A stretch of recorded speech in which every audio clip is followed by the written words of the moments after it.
네, 안녕하세요. 저는 언론정보학과 정성훈입니다. 이번 산문 영상으로 제가 얘기하고자 하는 것은 구조 취업에 관한 건데요. 현재 제작하고 있는 다큐멘터리 소재이기도 합니다. 이미 대학생이 된 제가 왜 구조 취업에 대해서 얘기하는지 궁금하실 텐데요. 저는 고등학교를 특성화 고등학교, 즉 전문계 고등학교에 나왔습니다. 성적이 나빠서 간 것도 아니고 오히려 성적이 되어야 하고 하고 싶은 게 분명해서 가게 된 전문계 고등학교인 서울 영산고등학교에서 저는 제가 꿈을 펼칠 수 있는 기회로 보았습니다. 하지만 제가 본 현실은 꿈을 지원해주는 학교가 아니라 꿈을 현실에 비춰버리는 학교였습니다. 고등학교 1, 2학년 때는 대학을 잘 보내기 위한 입시 공부만 시키던 학교가 고등학교 3학년 때에는 갑자기 고졸 취업을 시키기 위해 변하기 시작했습니다. 저와 제 친구들은 영상 쪽으로 꿈을 가지고 있고 명상을 배우고 싶어 왔지만 결국 다른 인문계와 같이 밤까지 의무적으로 야간 자율학습을 시켰습니다.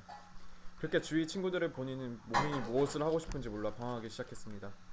그러던 중 고등학교 3학년이 되었고 친구들이 꿈꾸던 꿈은 대학이 전부가 되었습니다. 하지만 어느 날 고졸 취업을 하라며 학생들을 설득시키기 시작했고 방황하던 친구들은 스스로를 합리화하며 고졸 취업의 길로 들어서게 됐습니다.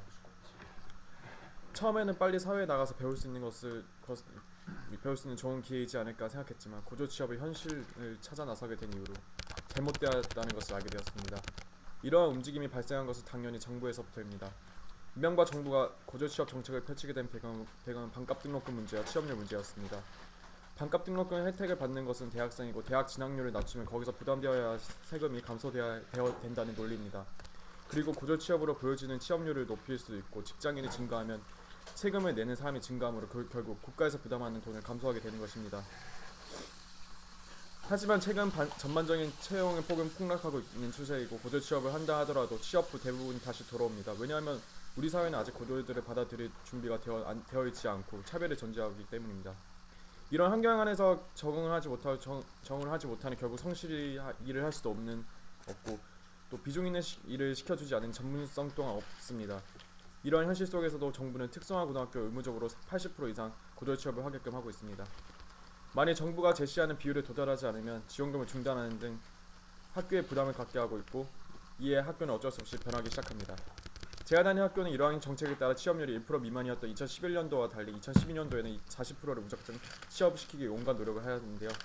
우선 진로 시간과 모든 특강 시간에 고졸 취업을 설득하는 강연을 하고 또 돈을 벌 수 있다는 것에만 맞춰 꿈을 버리고 취업을 하라고 주장하였습니다. 막상 대학을 가려니 막막한 대부분의 학생은 취업을 할 수 있다는 말에 설득을 당해 취업 준비에 들어가게 되었고 꿈이 무엇인지 궁금하지 않는 환경이 되어버렸습니다. 특성화 고등학교는 특성화된 무언가를 가르치는 학교이고 이를 더욱 공부하여 그 분야의 리더를 길러낸다는 의도가 있습니다. 하지만 고졸 취업 정책에 의해 학교에서 배우는 전문적인 분야가 아닌 아무런 관련이 없는 회계, 기술 쪽으로만 취업을 할 수 있었고 영상 쪽 분야로 가는 친구들은 1%밖에 되지 않았습니다. 1%도 그저 기획, 제작 파트가 아닌 그 뒤에서 돈을 관리하거나 짐을 옮기는 역할을 밖에 하지 못할 결국 90% 이상이 다시 학교로 돌아왔습니다.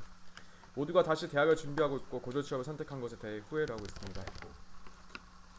학교는 그 다음 연도부터 영상고등학교에서 영상과를 하나 없애고 관련이 없는 그냥 경영과를 만드는 등 취업률을 높이기 시작했습니다. 전형 또한 취업 판단의 각서를 쓰고 오면 되는 전형, 아버지가 사업을 하면 들어올 수 있는 전형이 생기게 되었습니다.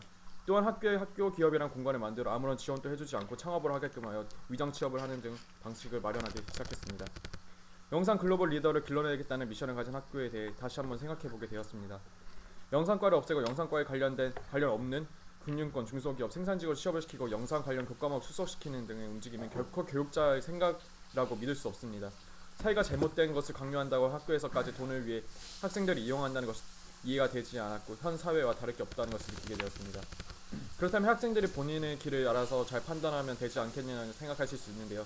학교에서 진로 선생님은 선취업 후진학이라는 제도로 학생들을 꼬시고 있습니다. 선취업 후진학은 3년 동안 재직한 경험으로 대학에 입학하는 전형인데요. 좋은 대학을 가기 힘드니 방황하는 학생들에게 일하면서 돈 벌다가 좋은 대학교에 가라고 하는 것입니다. 하지만 여기서 따져야 할 것이 선취업 후진학으로 본인이 원하는 과에 들어가서 원하는 공부를 할 수 있느냐인데요. 선취업 후진학을 들어갈 수 있는 과는 경영, 회계, 공업기술과 관련 과밖에 없고 이 또한 진정한 공부를 하기 위함이 아니라 차별을 없애기 위한 학벌에 의한 야간 학교일 뿐입니다. 만약 제가 언론을 공부하고 싶다고 결코 선취업 후진학으로 언론 관련 과에 갈 수 없는 것입니다.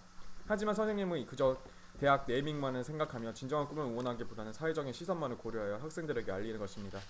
제가 그래서 질문을 던져본 적이 있습니다. 선생님, 취업하면 제가 원하는 일 계속할 수 있는 건가요? 그랬더니 대답은 그게 직업으로 할 수는 없겠지만 돈을 벌어서 그걸 취미로 하면 되지 않겠느냐고 하는 것입니다.